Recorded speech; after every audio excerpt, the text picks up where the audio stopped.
Mr. Fox looked at his three children and he smiled.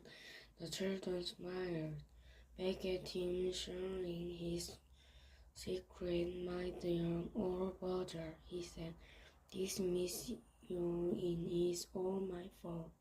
"I know it's your fault," said Badger falsely, "and the farmers are not going to give up till they've got you." Unfortunately, that means as well it means everyone on the hill. Badger sat down and put a paw around his small son. "We're done for," he said softly. "My poor wife of three, there is so weak she can't dig on the yard." "Nor can mine," said Mr. Fox, "and yet at this very moment she is preparing for me and my children the most delicious feast of pork jerky chicken." "Stop!" cried Butter. "Don't test me. I can't stand it." "It's true," cried the small foxes.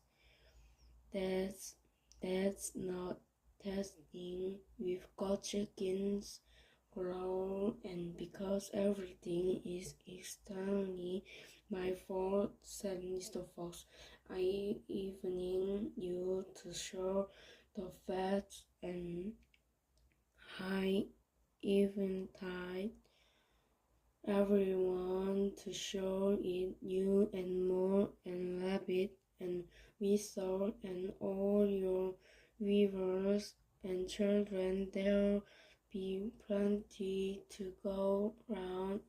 I can also you manage it," cried Butter.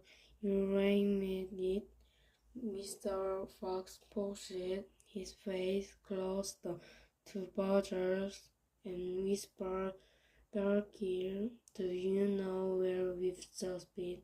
"We're right inside Bugger's chicken house number 1. "No, yes, but that is nothing to where we are going now. You have come just at the right moment, my dear brother. You can help us dig, and in the man where your small son can run back to Mrs. Badger and all the others and spread the good news." Mr. Fox turned to the small Badger and said, "Tell them they are invited to a fox fest and bring them all down here and for this turn back until you find my home." "Yes, Mr. Fox," said the small father. "Yes, sir, right away, sir. Oh, thanks you, sir." And he scrambled quickly back towards the hole in the roof of the tunnel and disappeared.